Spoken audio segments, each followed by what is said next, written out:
Welcome, my friends. This is Gamer1745 here, and if you watched the end of the last episode, we had a crash. Now, we only lost about 3 days of the game.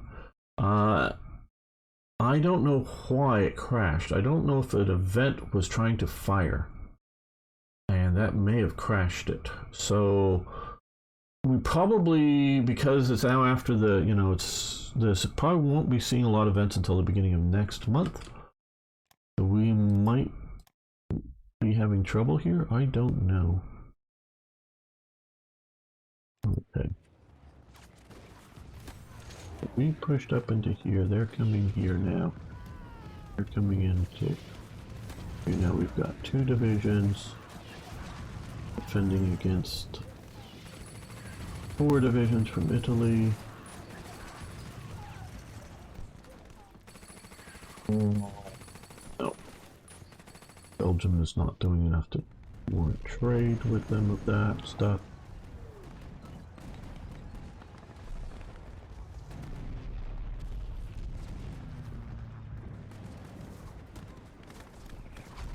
What are we doing out here in the Pacific? Like we're about ready to take.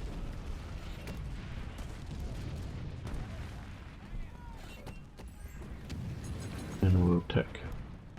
The infantry unit training. Okay, well, we made it past the day of the crash, but like I say, if it just wasn't, sort of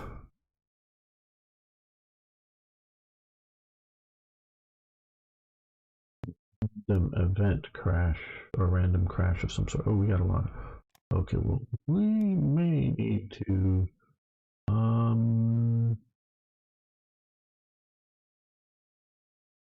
oh, yeah, okay. I'm not sure why we had that crash.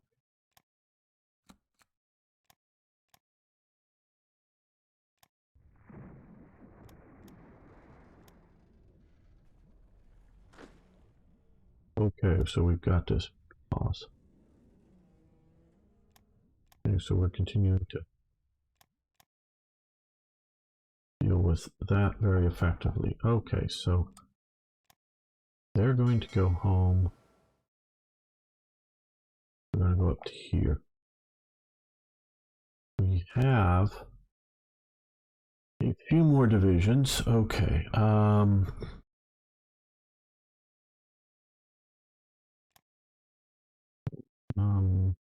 Yeah. One with the liners, you come over here. We'll get a few more divisions up because we're going to take some more islands.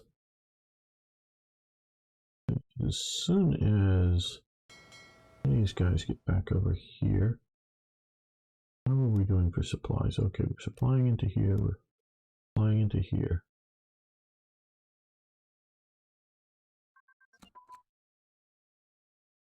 Okay, Special Forces Combined Arms has advanced.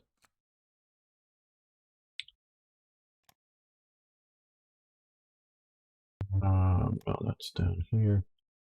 Okay, we'll let that continue. Naval bomber prototypes, that'll probably grayed out. Yes. Oh, well, we want to do twin engine fighter prototypes actually next, I think. And air superiority tactics. We're going to come up here. I didn't realize we were a little bit behind here. I'm doing some of that research.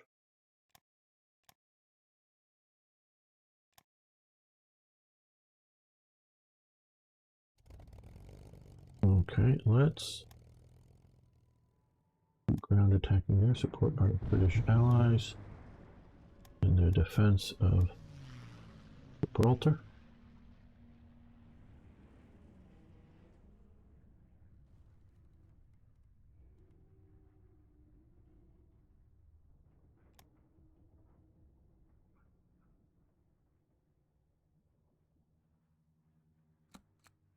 And we took out another Nazi sub.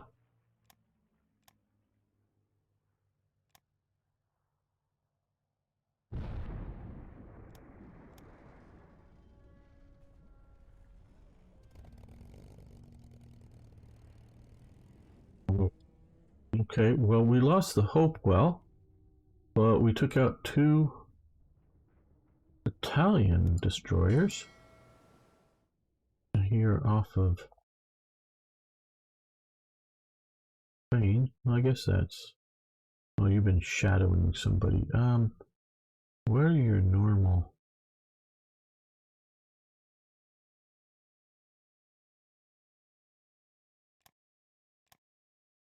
operations? I don't want you to following somebody into the Mediterranean or around the globe. Stay on. Stay on.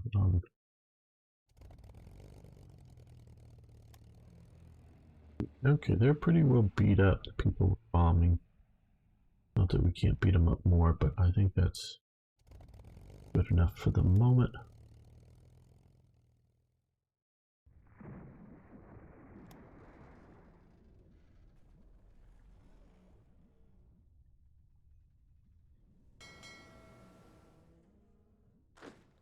Okay. Get on board the ships. Get on board the ships.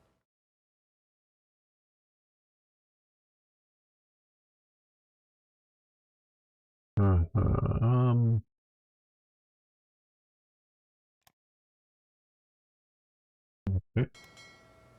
You guys come up to, well, I guess to here for now. Rebase to here. That way we can use some of these divisions to invade other places. Okay, getting rid of more enemy subs.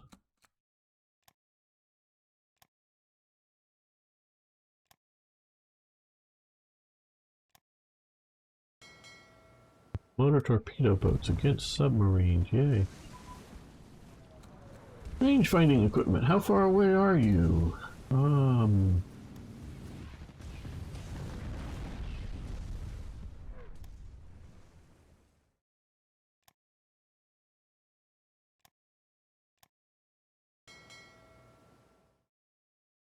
Looks like we took out a sub there, good.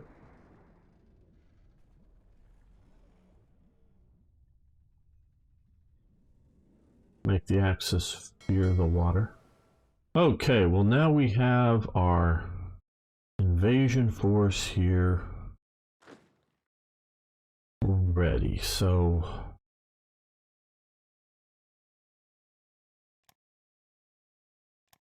let's attach you to the 3rd Army under Patton.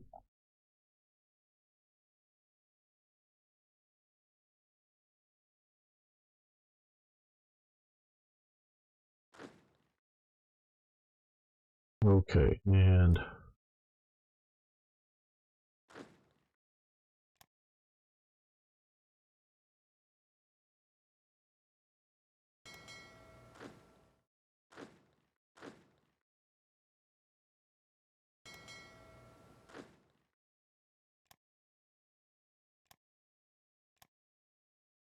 there we go. You get on board there. Now we're going to, I think we're going to go to the Canary Islands first. Invasion. Good.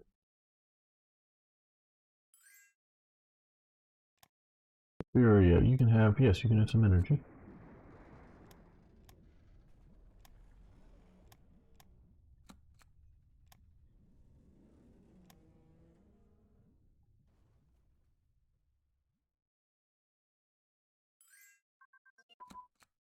Heavy armored designs have advanced. Well, good.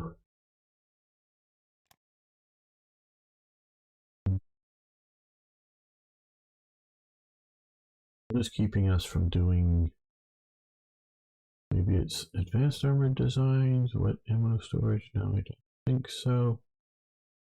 Or it's not that. So,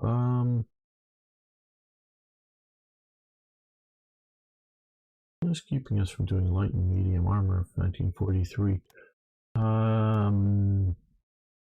Maybe one of these guns. Okay, well, we'll do the small caliber gun next.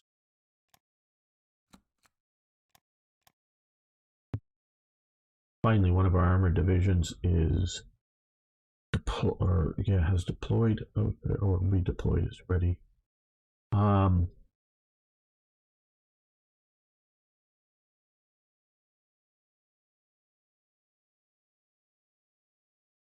Okay, let's do a mechanized division. Why did I do that? I don't know. Mechanized. And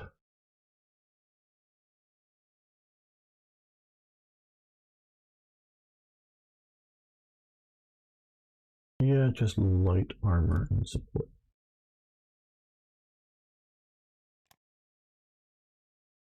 There we go. Now we're finally heading towards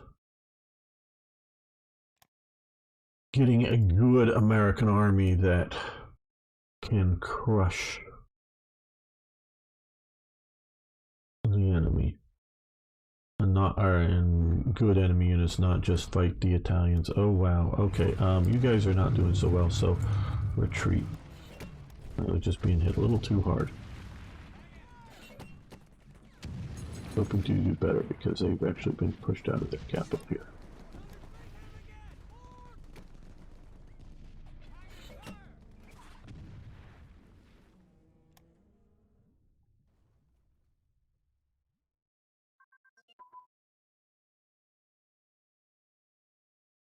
Mountain HQ's good, and again, the main reason I'm still doing all of these is because I really have yet to need the HQs, so I don't normally need so many with Germany either. But it's reduced time between attacks, so that's useful. Short strike tactics, we're going to stop that. That is here. Yeah, stop that for now.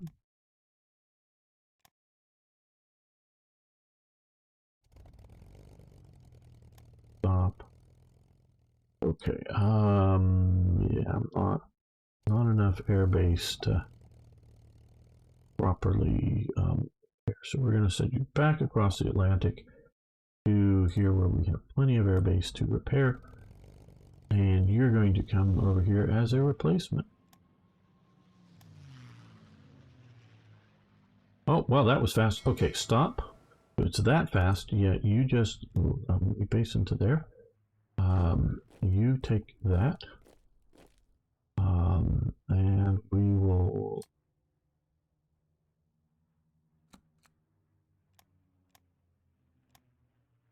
create a supply convoy. We're going to come out of Washington, D.C. because it seems to be the favorite spot. There. Let's see. Let's come out of San Francisco and go to here.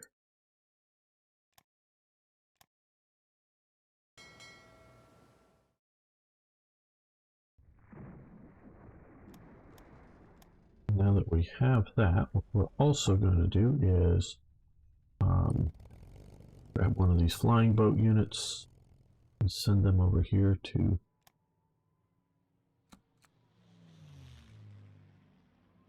Chile. No. Okay, they're attacking us down here. Well, hopefully we'll do okay.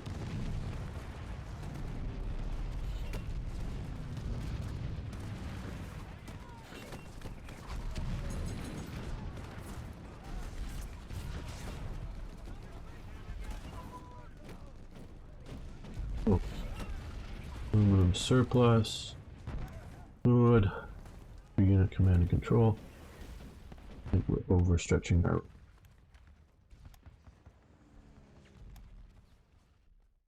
research here a little bit. Okay, well, high velocity gun. Good.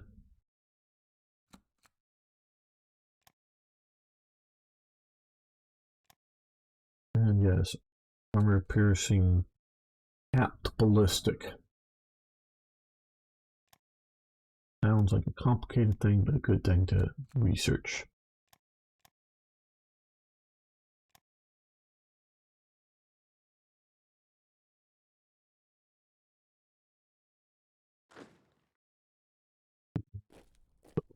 Now you're going to HQ. So yeah, we'll retreat you back. We've lost the whole battle? Wow, I didn't mean to retreat you back.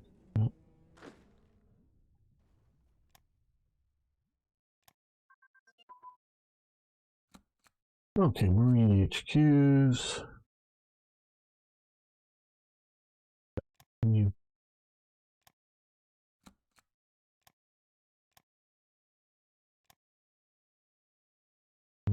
Now that they're in port and these guys have made it to there, you come to there. You get on board the boats. You get on board the boats. And you invade there. Naval strike. This whole region. Go for it. Shut down submarines, convoys, whatever you can find.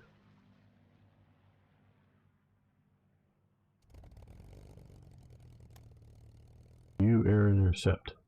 Well, that's a much bigger area now that we are P-51s.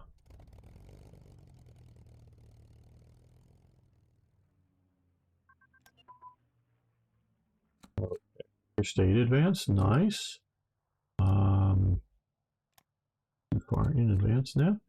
And recon unit coordination.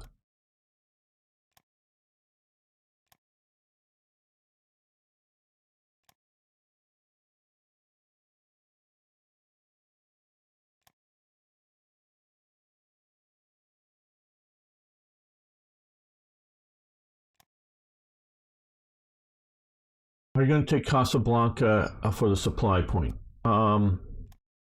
Well, yes, once I declare war on Vichy. Currently, Vichy is, for some reason, these guys landed here. Thought I invaded down here. Oh, God. Well, because I can't supply these guys. I guess I could air supply them. If we don't win here, we'll air supply. So yeah, right now I'm trying to isolate all of the Spanish territories because I don't want the big charging Italian army coming at me while I'm too weak here. So we will in time. Okay, they're attacking us here. Well, okay. Sonar detection. And detection equipment advance.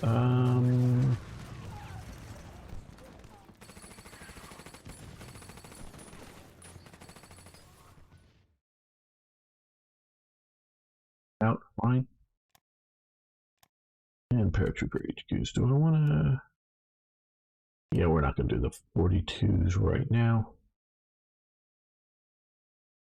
That. But what we can do is the 44 here. And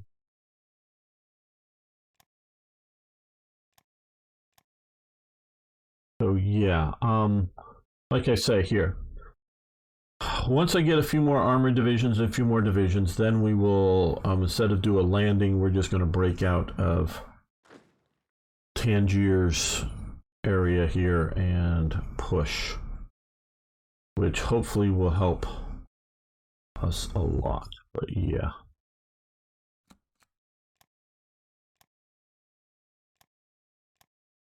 I guess you can have technical information on building a sub, and no, we don't want to.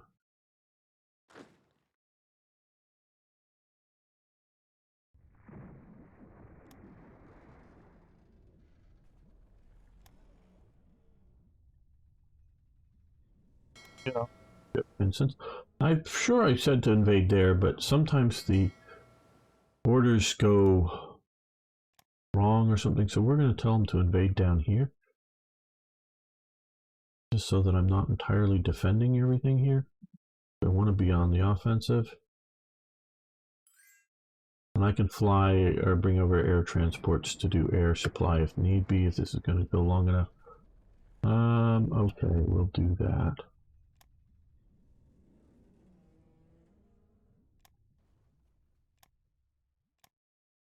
Run down in here, good.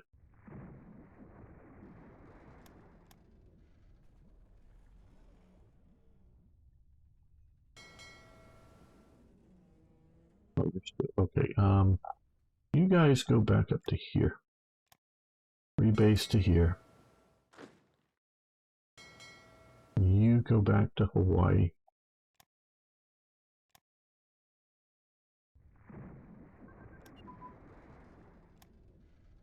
Radio communications.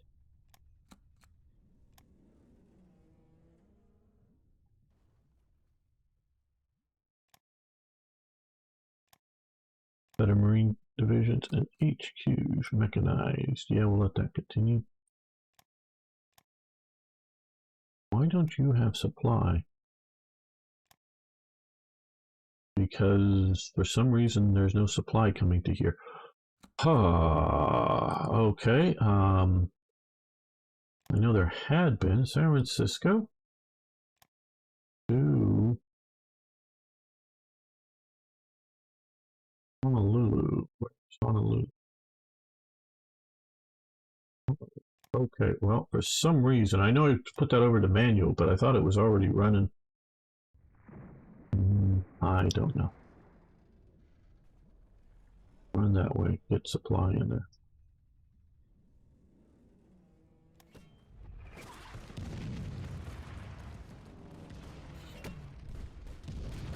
Okay, you attack that way now.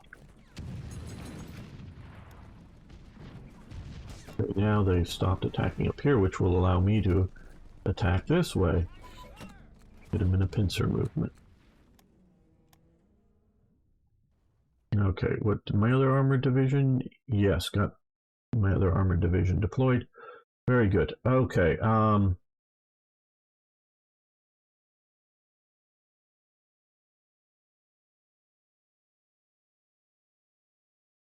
well,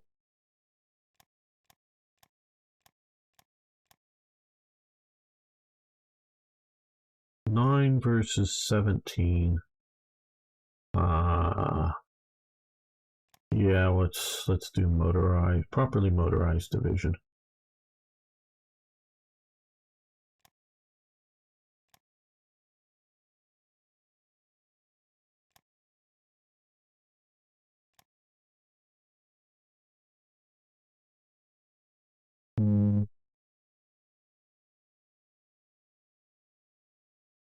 Do tank. Ooh, tank destroyers are expensive, but yeah, we'll do that. Okay, properly motorized division coming. 40 points. 40 million. Hey, Eric, how you doing? Well, good. Looks like an armory. Well, fine. That's not a bad thing. It's not in my book, but okay, we'll get some more divisions coming one way or another here. Okay.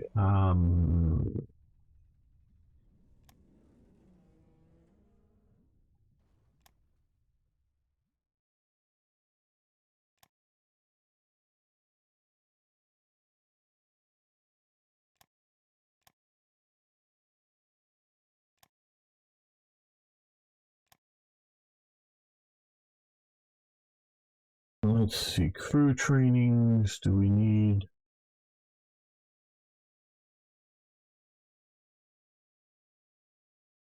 No, it doesn't look like too much for crew trainings. Let's do carrier brute doctrine.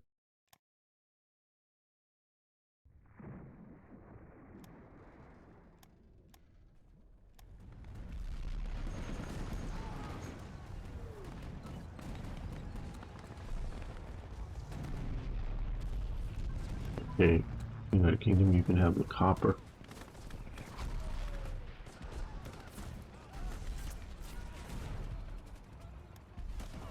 Slurry barrel.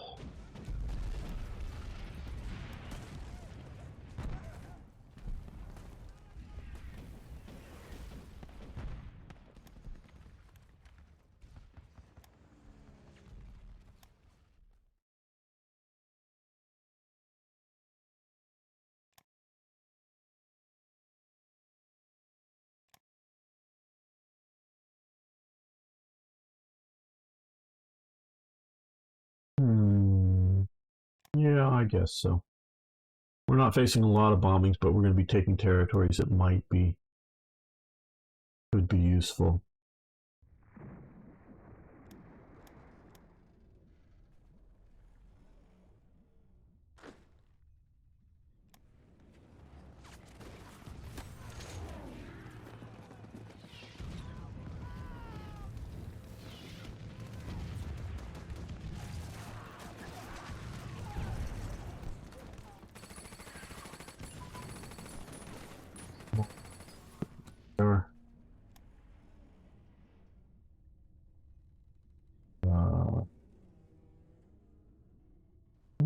can...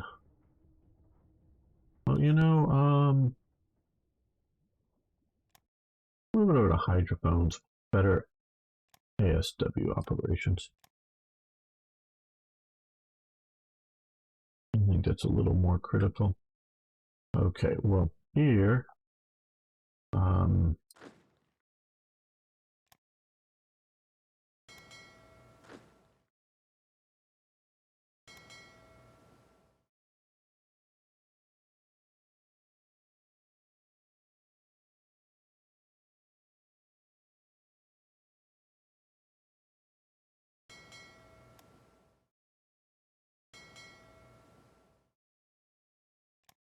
come to there.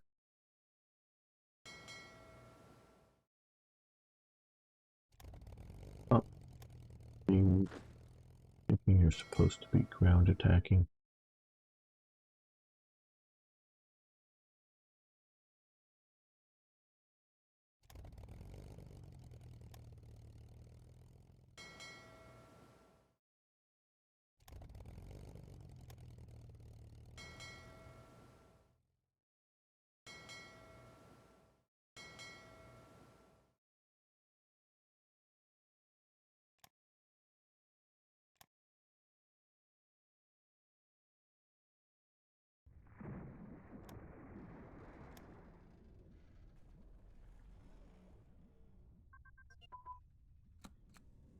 Okay, combat medicine, that's useful.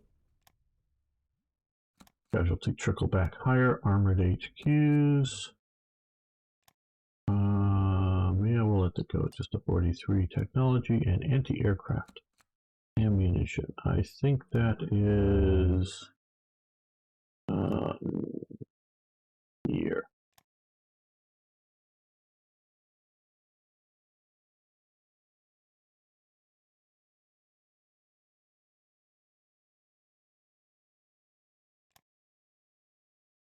Still don't know.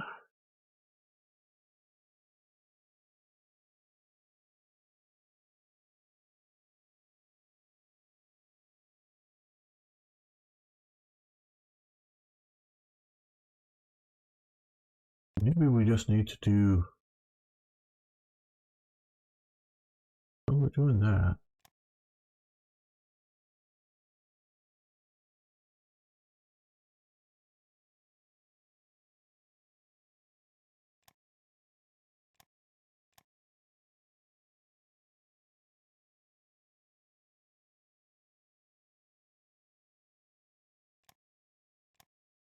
Well, no. That can't be it.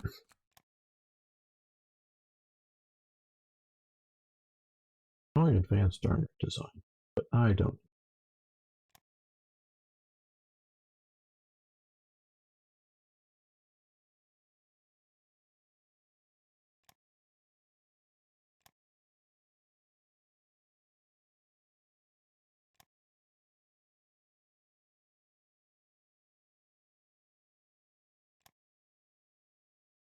Let's do better engines. I don't know.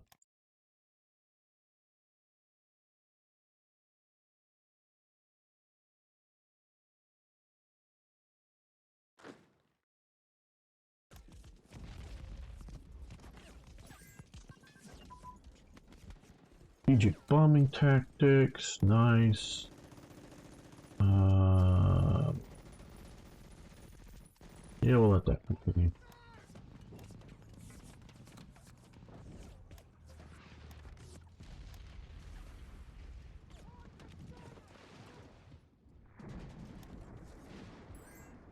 No fuel.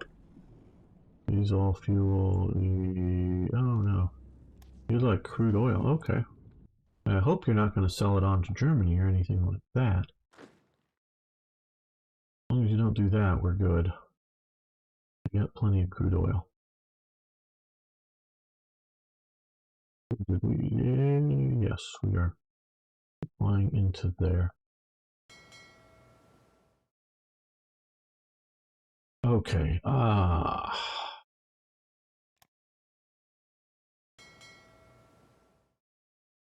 We have that division and that division.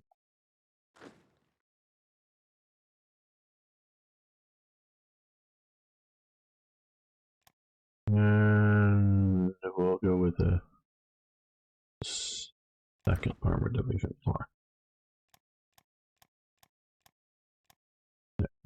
Pretty nice division. Well, we could do better than that. Come on, let's go with. I think we can. Yes.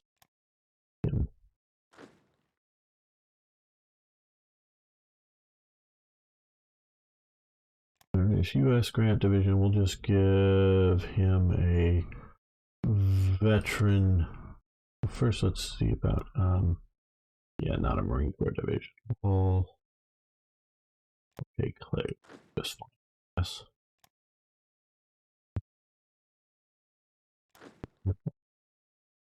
Veteran HQ. Make it a little better unit there. Okay. Well, you know, let's. I just want to often load up to send you up to there.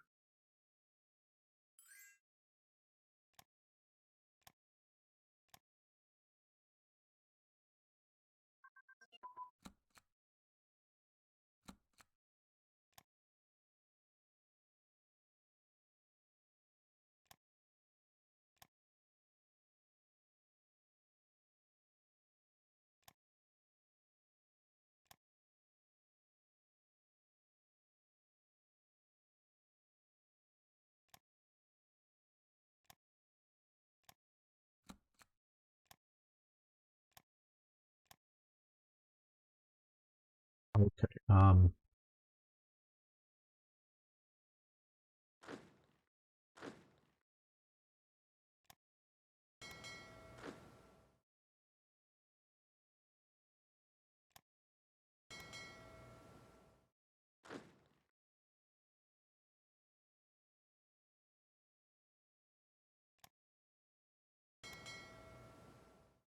And let's grab another HQ here.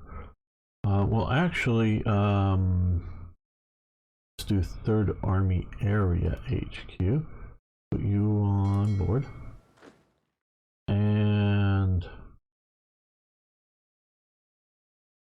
you're not on board. You can get on board.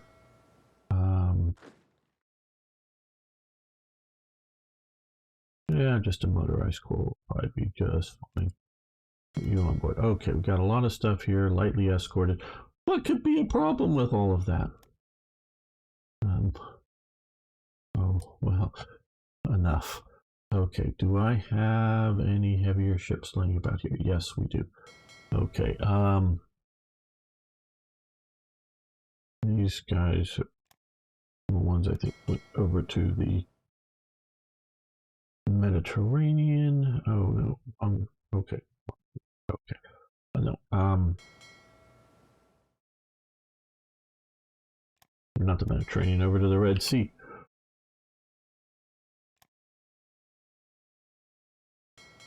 A heavy cruiser, and we'll add in two more destroyers. Okay, that should be an all right escort. And we've sunk the Bismarck and there's a bunch of other heavy German ships, so that should do it for most things. We'll send you up to here.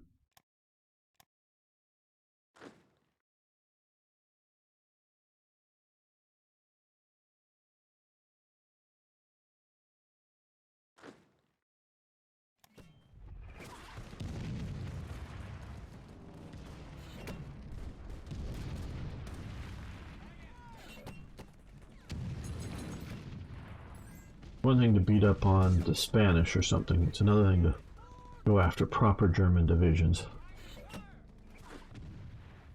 These guys are in bad shape.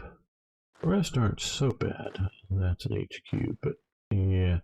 Let's see if we can move you into the back area here a little bit more. Rear area.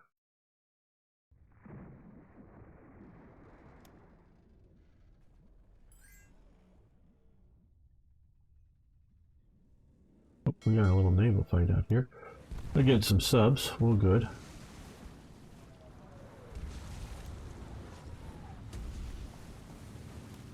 You can have rare materials. No, we're not buying fuel.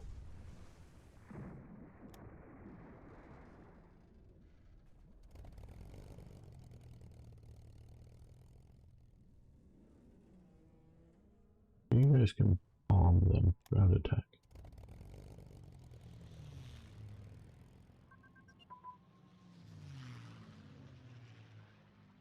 Light bomber prototypes have advanced. Very good.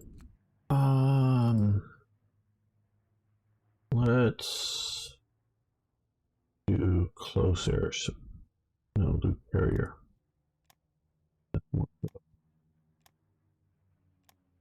The save button.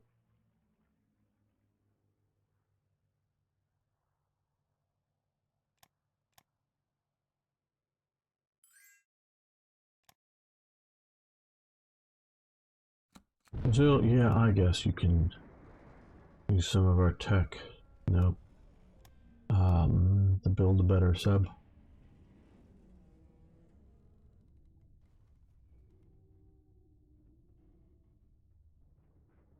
Well, now we have a bunch. Well, we can't highlight them, but we can see here a bunch of French units here. That hopefully are getting reinforced.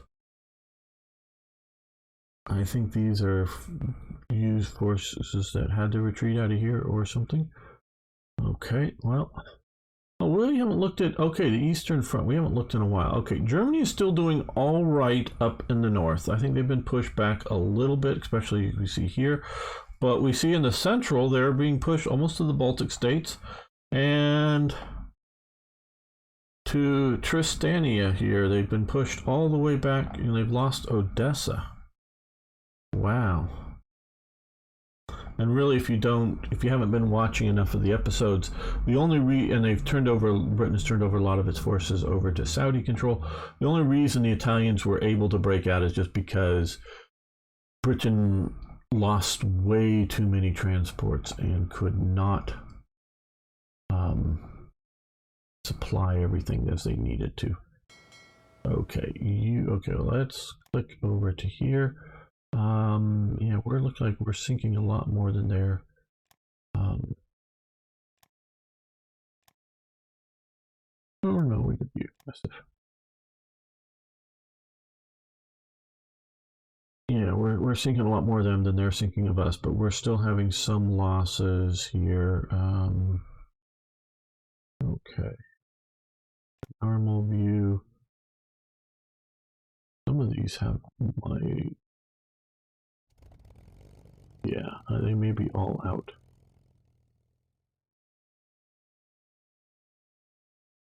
Okay, good, I guess.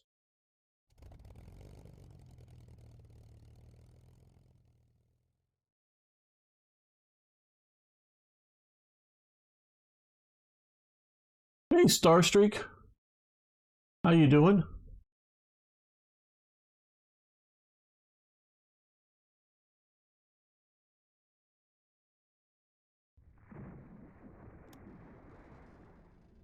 You can tell Arno is bored. He is making bad jokes.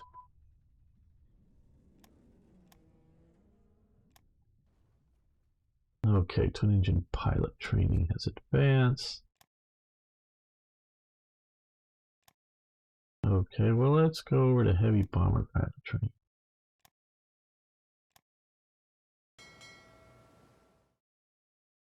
Okay, well, we're getting there for a North Africa general declaration of war type thing. Okay, let's do a... I'm a bad joke? Well, maybe.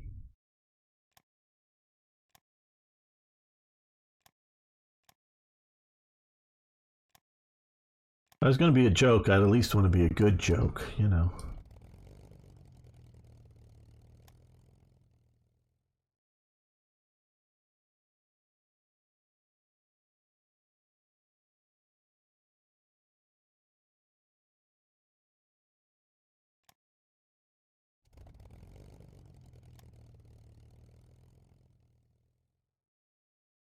Let's send you over to here.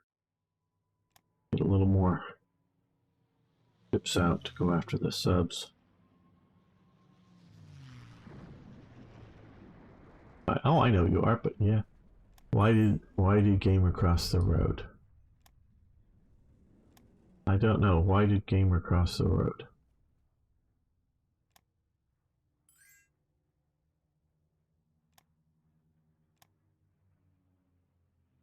Yeah, I've asked Arno, and I don't think he's done it yet. Because Arno really is actually a good moderator when there's actually some moderating to be done. You know, there really hasn't been to play a game, of course. Oh, okay.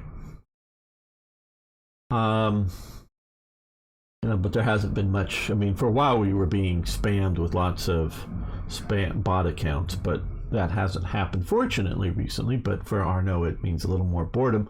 But like I say, he's a very good moderator. He says hi to just about everybody who actually says something in chat.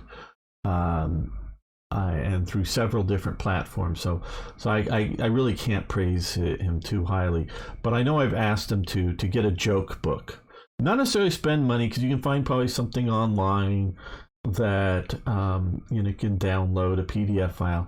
It's just to be able to have jokes to, you know, actually, you know, somebody's written that like when I have to step away from the stream or something for a moment, he could tell a joke or two in chat, you know. So he's dying to wield his big sword. Yes, he is. But yeah, I mean, like I do say, Arno is a great moderator. But a joke book would be cool, that he could tell some funny jokes once in a while. Okay, that was artillery.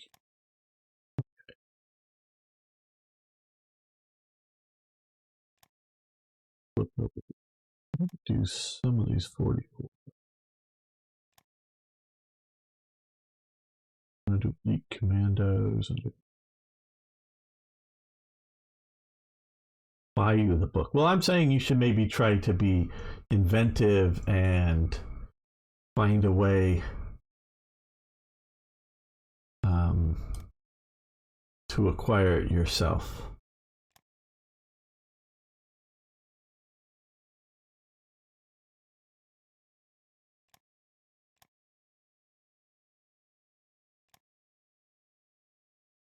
Night equipment. Let's do night equipment. What does night equipment entail? I don't know.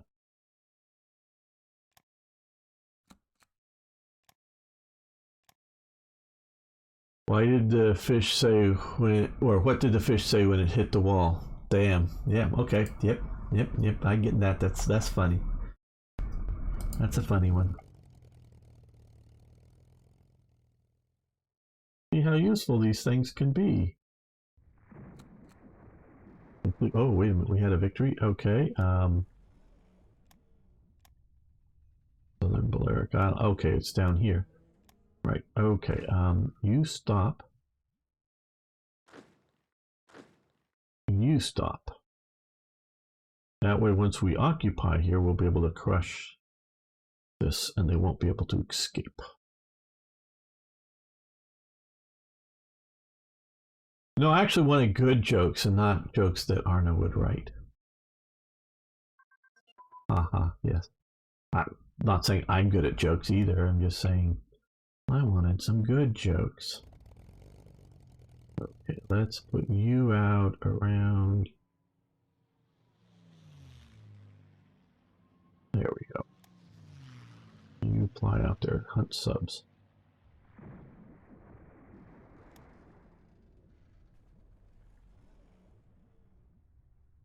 And of course, I didn't know fish could say anything, but you know, well, hey. But yeah, no, dam is. This dam would be a wall under the water.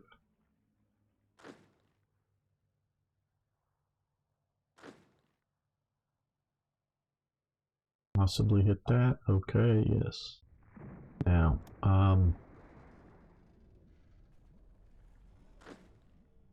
right.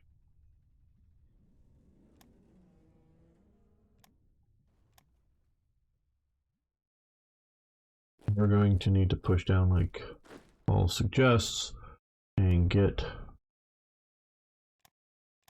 Casablanca to better supply through here. We will want to do that.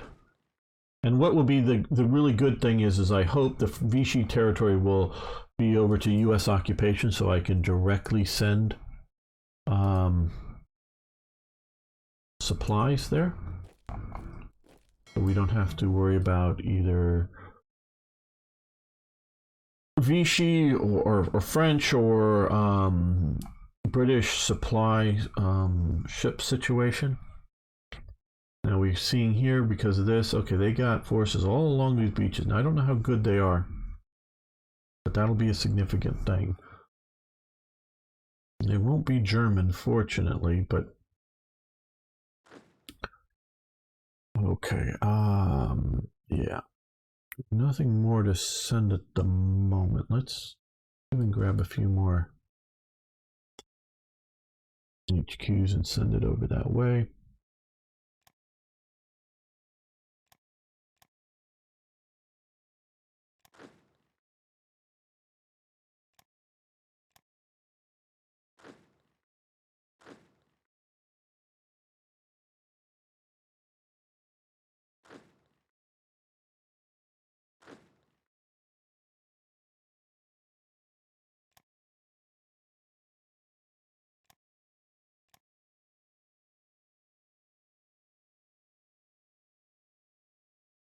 Well, we don't quite want to do dirty jokes, Arno. Like I said, I can tell you're bored because you're going in that direction.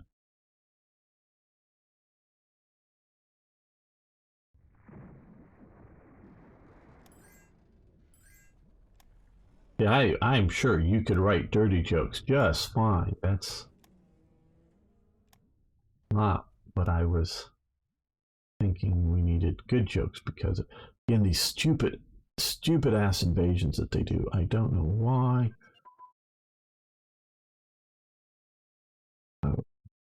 Torpedo autoloading system.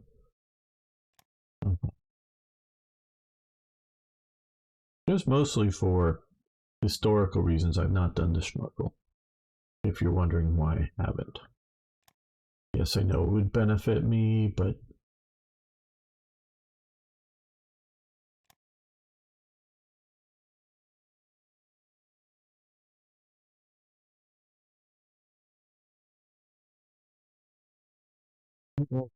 bomb.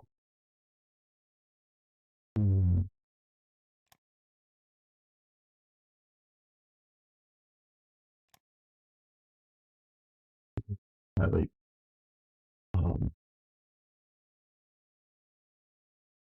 pigeon guided bomb. You guys know about the pigeon guided bomb attempt they tried to do? Didn't work out, of course, but I don't know who had the idea, but okay, yes, so pause. Come on, pause. The Rainbow Division, yes. Fine, expand our factories, very good. Oh, they have a bunch of factory. Didn't we have a bunch that we need to yeah. Oh, I guess they went to where they needed to go. Okay.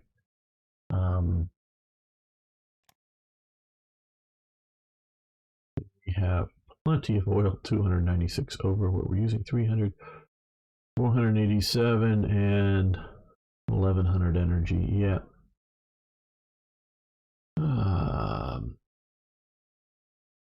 Got married last week. The wedding was only okay, but the reception was great. Yes, yes, yes. I'm okay. Cool.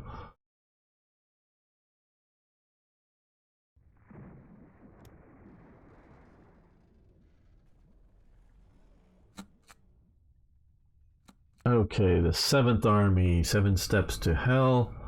Okay, historic. Okay, 7th Army was entered World War II after that. Sicily. Okay, yeah, we'll form that. Climb to Glory, the 10th Mountain Division. Yes, they're still around, actually, I believe. So there's been cut back some things. Trailblazers, good. Expand our minds, good. Battle of Inawotek. Okay, now, yes. Semper Fi. Okay, we're gonna do better because we have taken the martial art and necessary stepping stone. Yes, so we've got that. We've already talked about that, and we just lost a bunch of destroyers here. Wow. Somewhere around here. Okay, you go back. Wow, I wonder what they ran into. Oh boy, good thing it wasn't this convoy full of units. That would have been really sucky. That's why. Okay, let's move these guys to the top.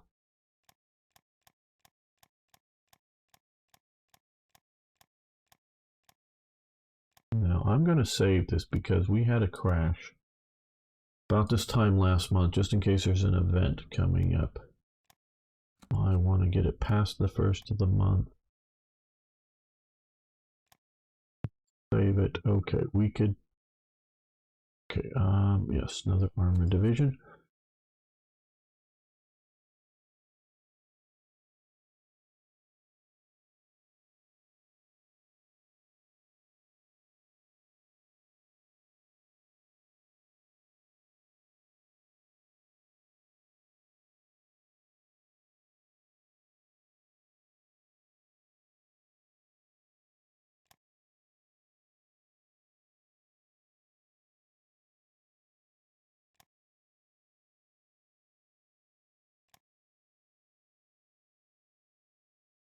Yeah, I think that's what we'll do.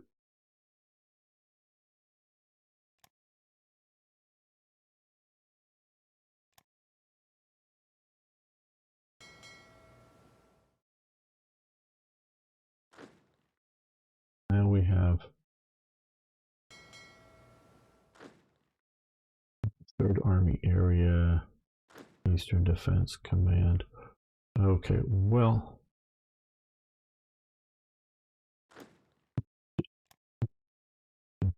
that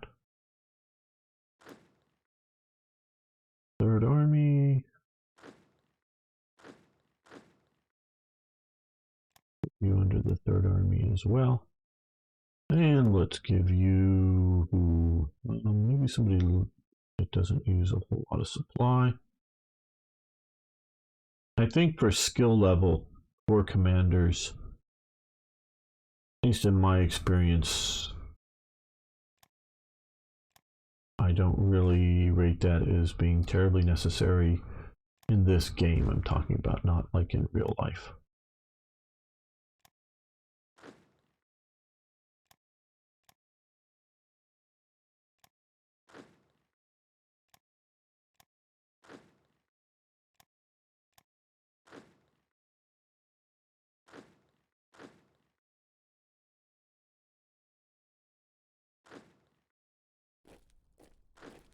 There.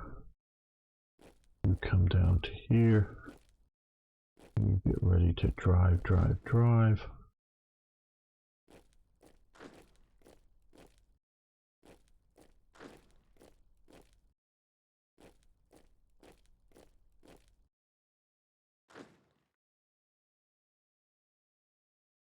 Well, we got rid of subs there. Don't know what took all those destroyers out.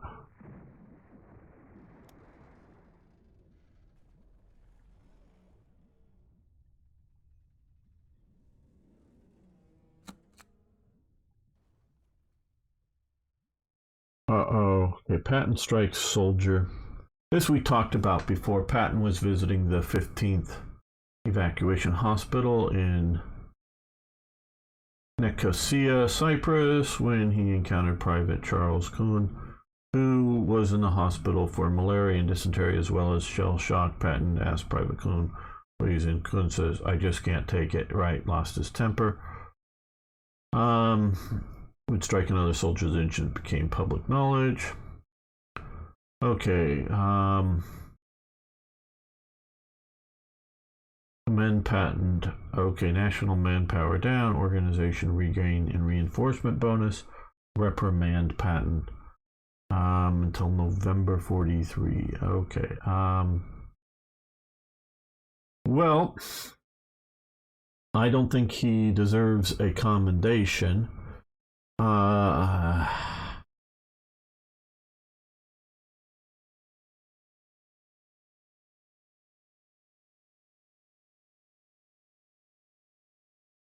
Okay. However, it might recommend patent for this type of behavior. It will serve to get his troops in line and encourage the right behaviors. However, it might affect your short-term. Yeah. Okay. Actually, yeah.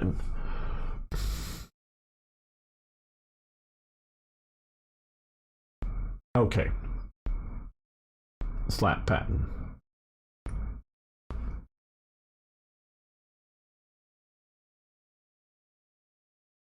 I've seen, and I highly recommend the movie called Patton, starring George C. Marshall.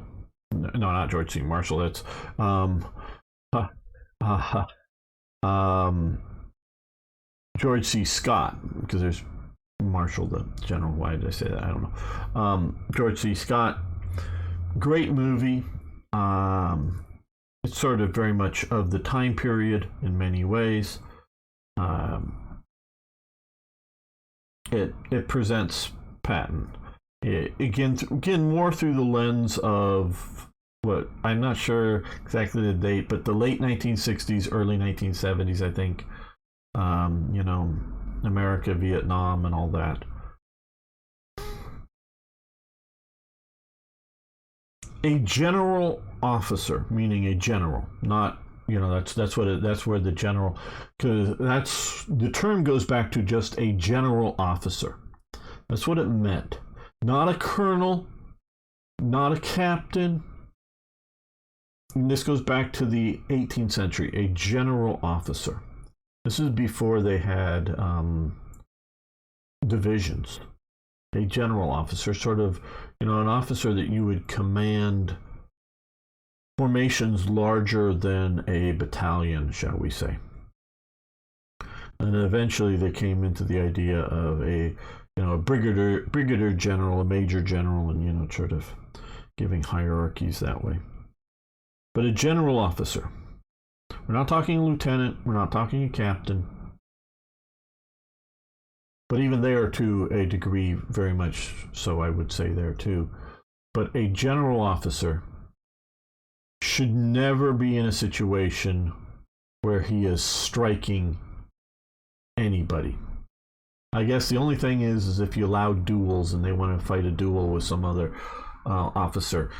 But he should never be slapping anybody. That is the wrong approach. There are times, and I know we've talked about, I'm old.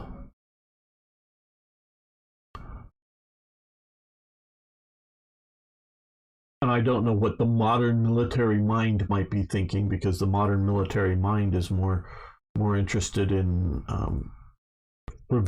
frivolities than they are, war fighting. You called somebody, you used the wrong pronoun? God. But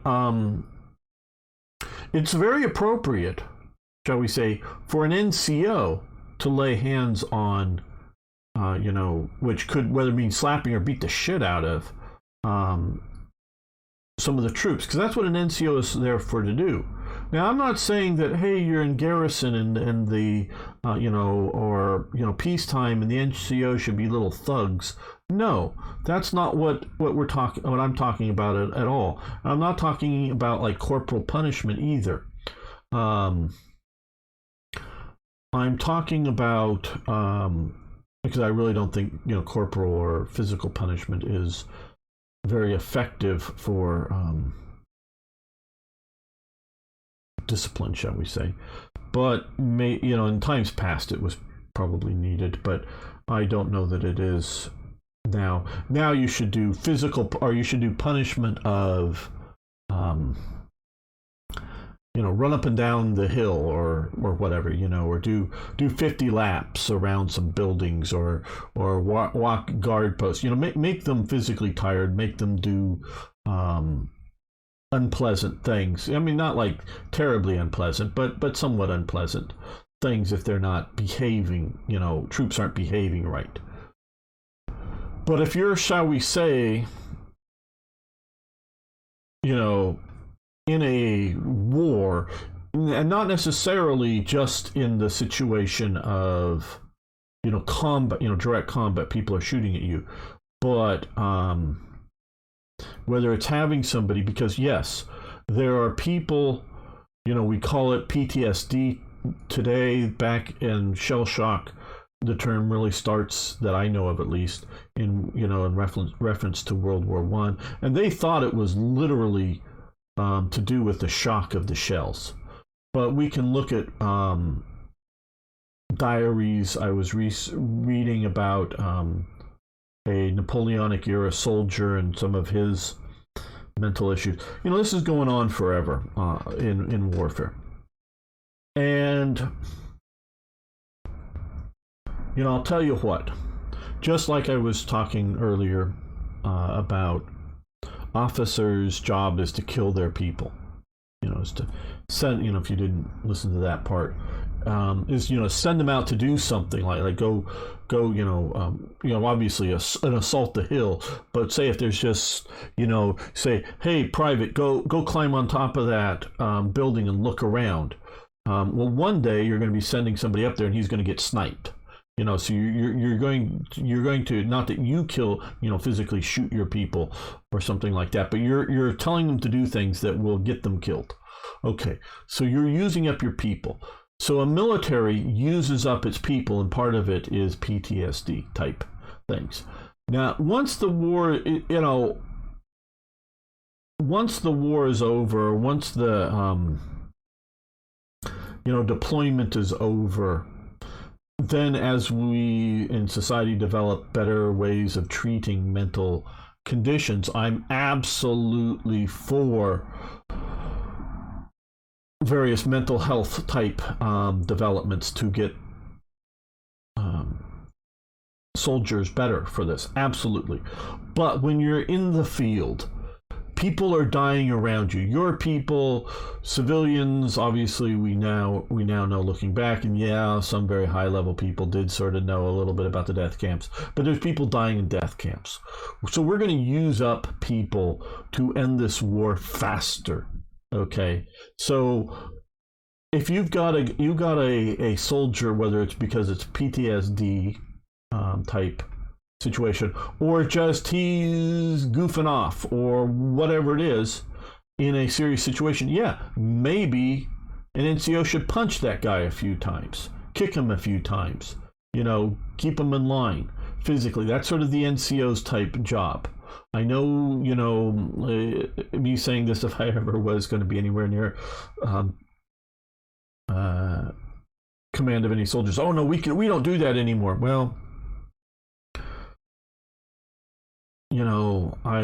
different armies are different and whatnot, and again, we're talking about a draft army. So something like an NCO doing that, striking somebody because he just can't take it anymore, kind of thing. Well, fine, we'll send you over the top first time because you're no longer useful to us. You'll just go catch a bullet to save somebody who can keep taking it. So yeah, they're slapping a soldier, whether it's good medicine or not, to try to get him back into him or others back into the fight. Very well, or was trying to, somebody in shock, trying to slap them, get them back to their senses, get them back to paying attention, kind of thing. That very well may be appropriate, but it may not be the best. I'm not a doctor. I don't know. It may not be the best thing in a hospital afterwards to try to get the guy's attention focused back into the fight, but it should never be the general. Okay, we might say, if not quite in the hospital, not you know, well, like under combat conditions, maybe a lieutenant or a captain might see the situation and try to get a guy who's panicking, who's not functioning well, trying to get him back focused into fighting. So yeah, that may be a good thing for you, or a reasonable thing for an officer to do. But not a general. So Patton is wrong just there. Patton should not be the one doing this. Even whether it's appropriate to do this at all for this soldier, he should not be doing this. Now, what do you do with a Patton who does this? Well, of course, like I just talked about the movie Patton, my appreciation of Patton is colored by this movie.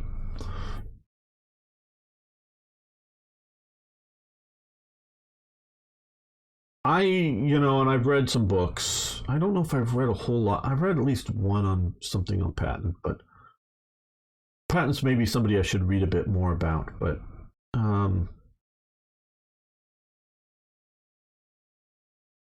But Patton knew, I am sure, that part of an officer's job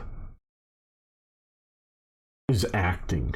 Okay, like an actor on a stage play is playing a role. Is even if you're tired and you're worn out, like an actor, you want to get up on stage and smile and pretend you're having fun. It just that's your job. Well, a general's job is to act the role of general in public. I think Patton, in a way, loved the war. But that doesn't mean that he was unaffected himself by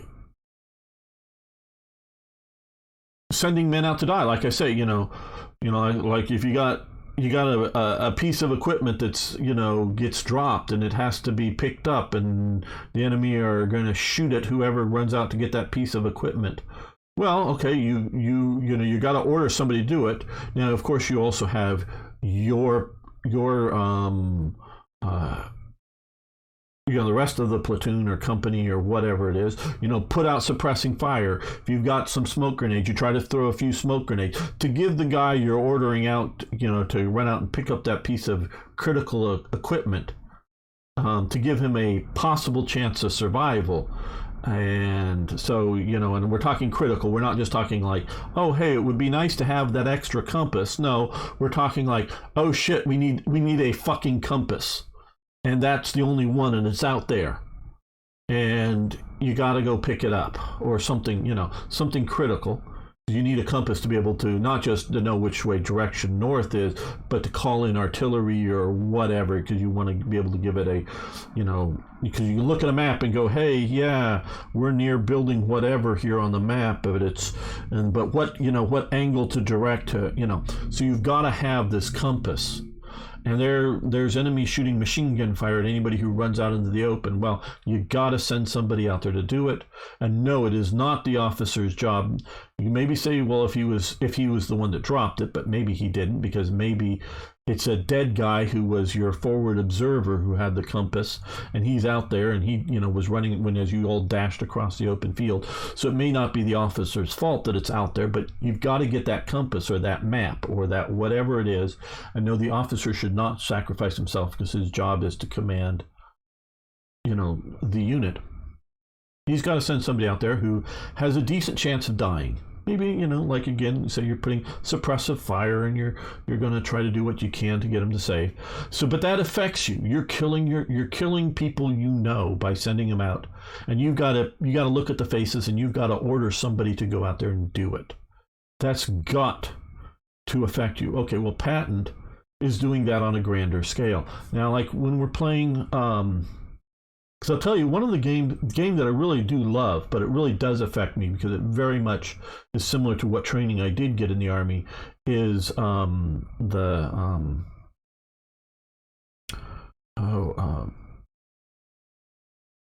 the oh, I'm blanking. Vietka's game, the Armored Brigade, because it's sort of the '80s and NATO versus Soviets, and it's very much sort of training and losing troops that really sort of like, yeah, man, I was very close to maybe doing that kind of stuff, and it really sort of resonates, hits close to home for me, and I know it's just a video game, and I'm not having PTSD over it, but it does sort of hit close to home. And another game that Slithering does make, and they're also coming out with another sort of nuclear war game. I don't intend on ever playing them. I mean, if they gotta have somebody to do it, fine. But there's like Global Thermonuclear War or whatever, that's sort of a nuclear war game. I don't ever want to play that. I mean, yes, I would do it as a job. It's not like so terrible I wouldn't do it. It's not like that, but it's just not a fun thing to do, because I grew up in the Cold War, nuclear war, nuking cities. No, I don't find that fun. I'll do it for a job, but I would never just out of fun want to buy or just want to play a game that is primarily dealing with nuking, doing nuclear war. Now you need to have people to study it, because we have nukes and we got to figure out how best to fight. And I will check out Paul's comments here in a moment. I do see you posting. I'm not ignoring them. I'll get to them. And so people should study nuclear war, but it's not, to me, just a flippant game. But so yeah, the higher, the soldiers that killed the most people in like World War II are some of the soldiers that are most fine with it, because they're the pilots who dropped the bombs. And we could talk about the nukes, but dropping bombs on cities, those are soldiers that killed so many more people than your average rifleman or your average machine gunner, or artilleryman who kills the most people, because they're not seeing the face of the person they're killing. They may know they're killing people by dropping bombs on factories that are in the middle of a city and seeing the city engulfed in flames, but you don't have the same emotion. At least this is everything that I've read or heard about impact. So yeah, with Patton, you're not maybe getting the face of the soldier dying, but it's got to be affecting him, because he's sending these soldiers out that are dying, and here he sees somebody who just can't take it. And Patton knows that because this guy can't take it, somebody else is going to die in his place, if you will. And so I'm very forgiving. I'm not saying it's good or correct and Patton should do it. Obviously, I've already said he shouldn't. But I'm also very forgiving of Patton, because he's going through this situation of being, in the stress, detached. I see Starstreak saying, from your combat versus stabbing somebody with a knife. Stabbing somebody with the knife in the dark in the jungle is probably a lot less traumatic than stabbing somebody in the knife in a trench in the middle of the broad daylight in World War I, where you're looking in his eyes as as he dies. Even literally the same maybe actions and same, but you just can't see it at night. Fighting the Japanese or somebody or whatever. So it's that kind of real element. And I think about these things when I'm playing these games. They're not just flippant games for me, but I'm fascinated by the topic. I'm fascinated by the subject, as you guys can tell. So for me, it is something I want to be involved with. But like I say, at the higher level, you're a little more detached, but it's got to be affecting you. So I fully forgive Patton for what he's doing. Now, he definitely deserves, and generally speaking, you reprimand in private and you praise in public. That is generally how best to do it. Now, whether because Patton did have to do an I'm sorry lap or speeches, and was forced to do that. Whether he should have been forced to do that or not, I don't think he should have been removed of command even after the second one. He definitely deserved a talking to by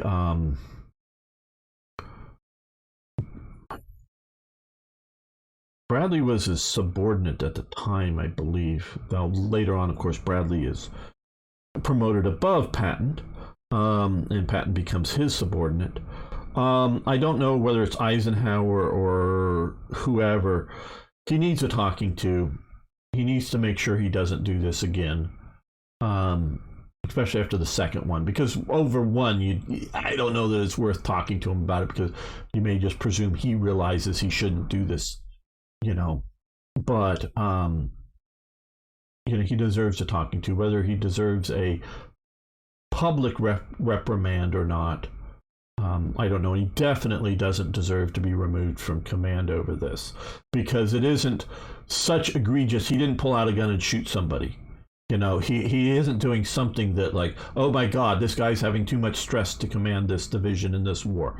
No, it's nothing like that. So, though it's not something I would do to praise him over. But we're going to go with, because I have plenty of manpower at the time, we're getting ready for some fights, and we're having some fights out in Egypt that the organization regain rate and reinforcement bonus would be nice.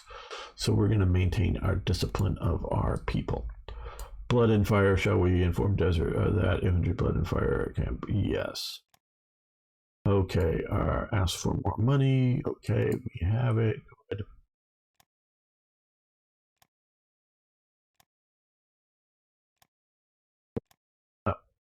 And I just want to save this again. I know I just did, but I see when I start to see two images in a row, or two events coming up in a row without a event image, and now we are getting a really slow reload, so I'm just going to, or my save, so I'm just taking my hands off anything, and we're just going to let this take time. That means the game is being stressed, and you want to let it just take its time to save, and then we will see about reloading it. Okay, Patton was responding as he was taught from his experience in World War I.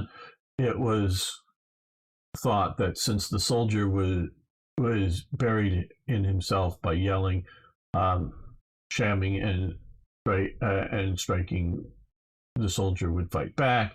Yeah, there's definitely a lot of different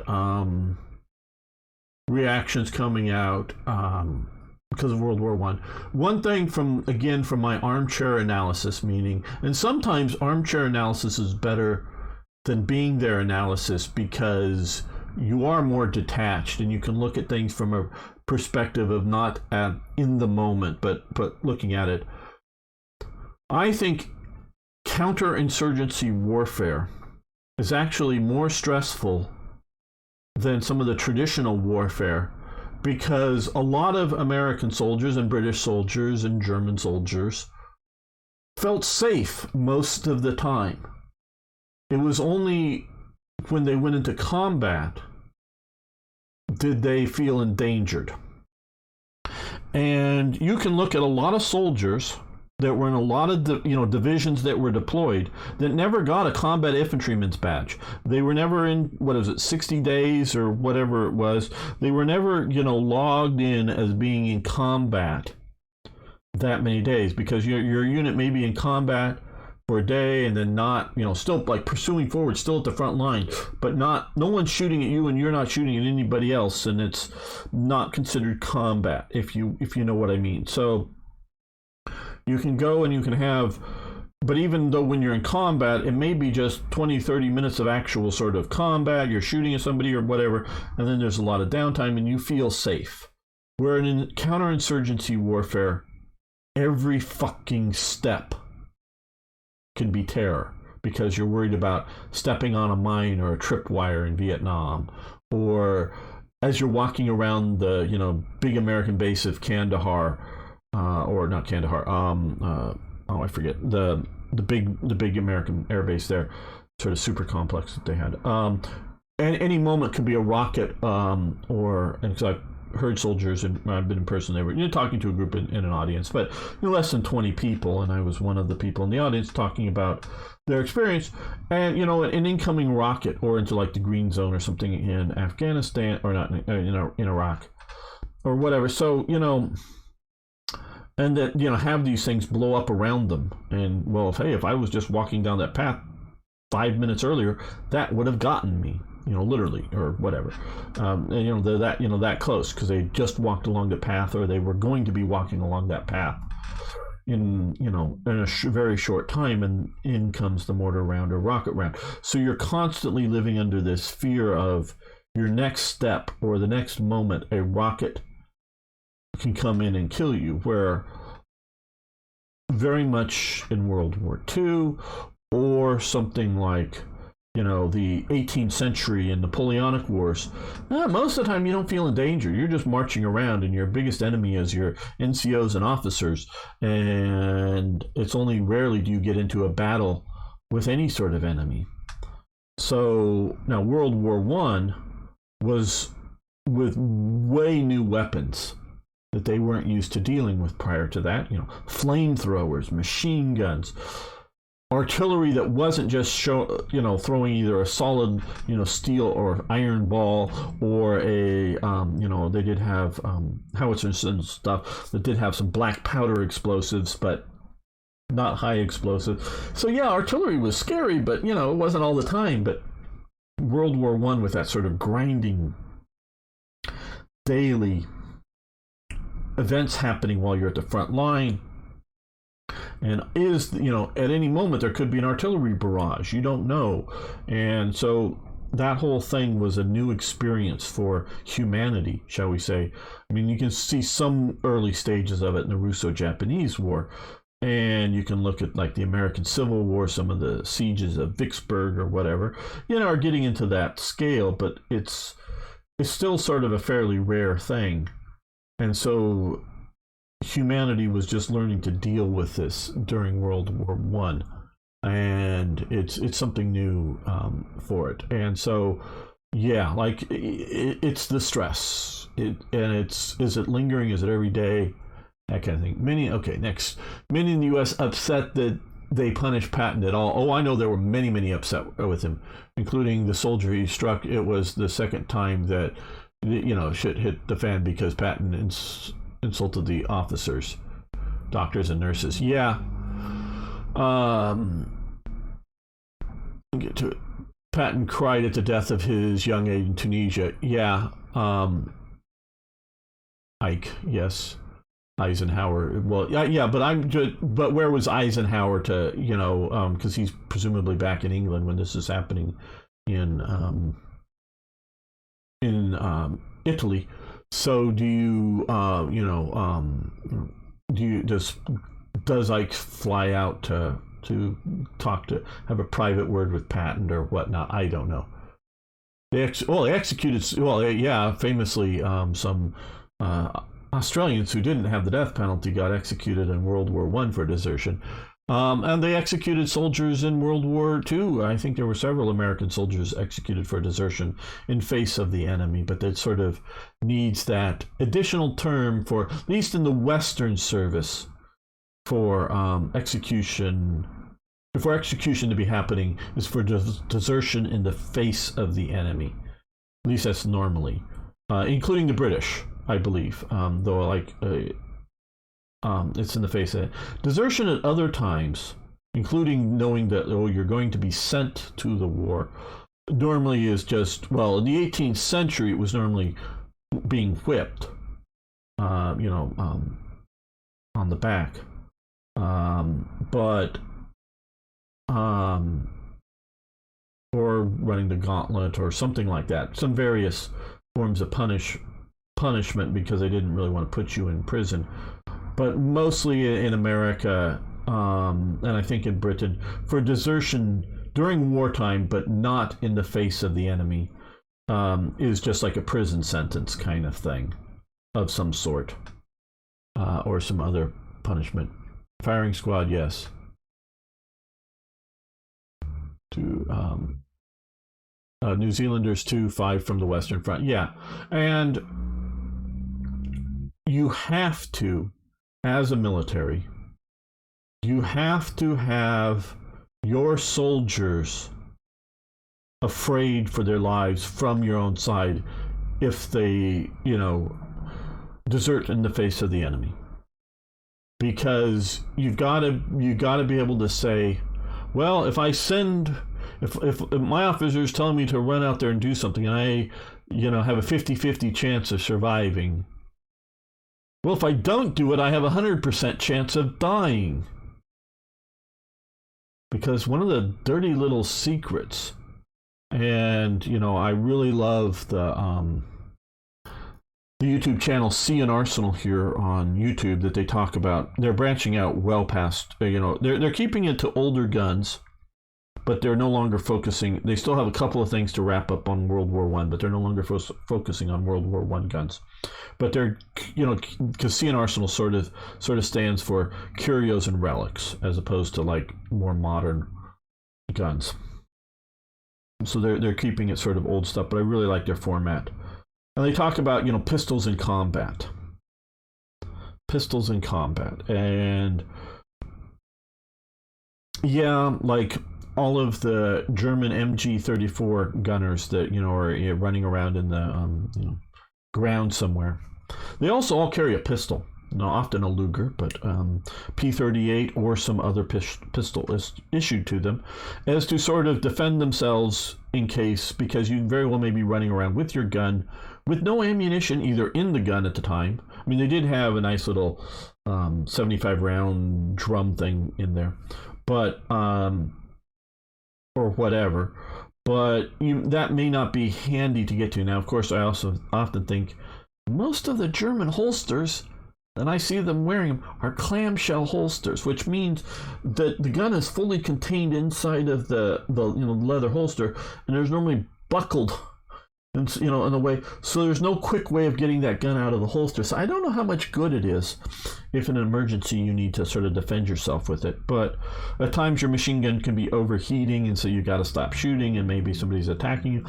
And yes, there's definitely, and they in the series they often talk about World War I and trench raiding, and pistols were very common to use it, and like in Vietnam in the Viet Cong tunnels, some were just very simple tunnels, some were elaborate complexes. They generally took pistols and flashlights down in there to go fight in those tunnels, because rifles or submachine guns easily were too big and clumsy to take in there, and actually not helpful to take down into those places. So yeah, pistols are meant for combat. But the main reason, I'll tell you this right now, the main reason an officer has a pistol is not to shoot the enemy. The main reason an officer has a pistol is to shoot his own soldiers. That's the dirty little secret, is the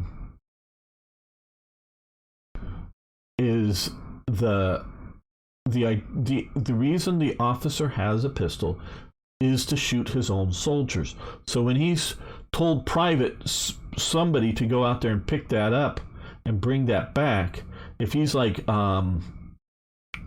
looking at refusing to do it, the officer can sort of casually pull out his pistol and pull it and point it at Private and says, "You go and do that. Yes, you may die, but if you don't go do that, you will die.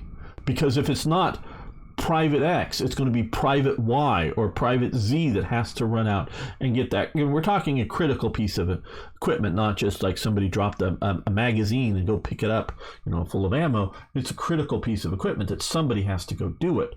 Well, and there may be a good chance that you're going to die. I'm not just saying a vague chance that could possibly happen, but a good chance. But it has to be done.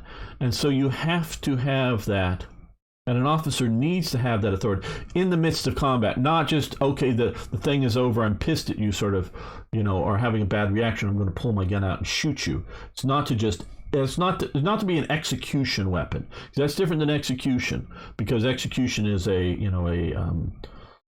planned event, not an emergency event. We're talking emergency use, and you want a pistol because you want it small and handy, and they're really, and again, if I was anywhere near the United States Army, I couldn't be saying this, but it is a historical, dirty little fact that they don't talk about much, even when they're training you.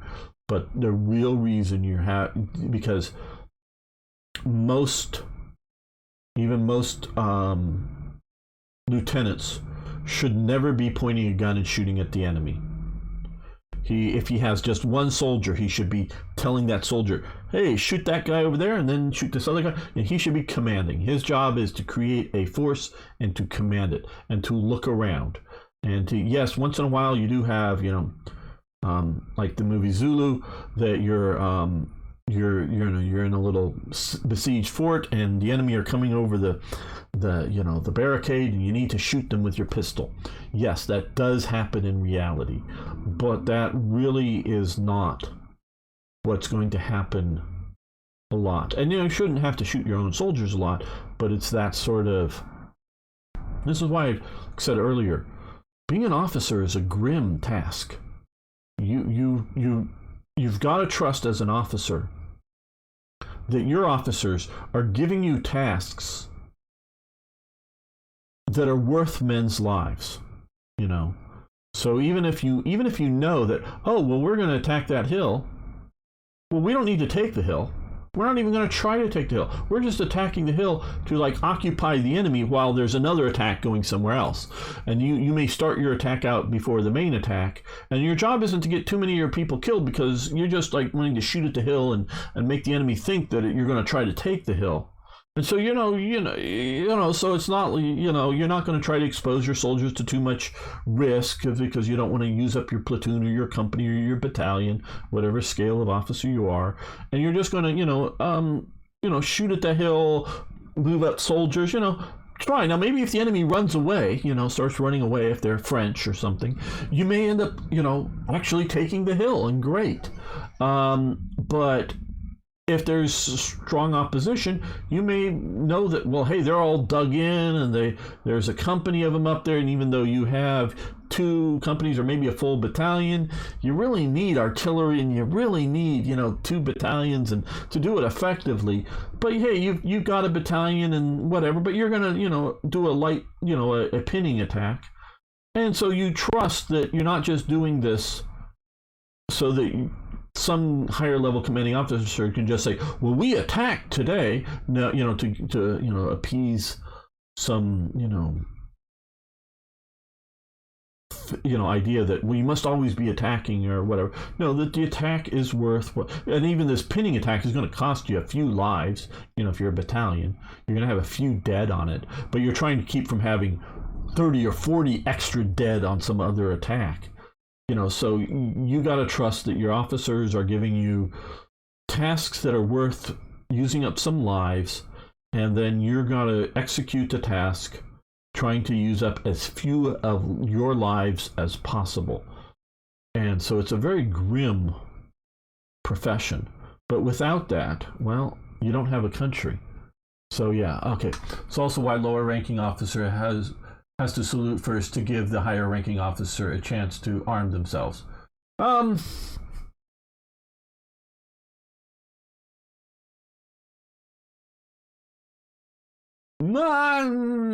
never heard that. That's an interesting concept.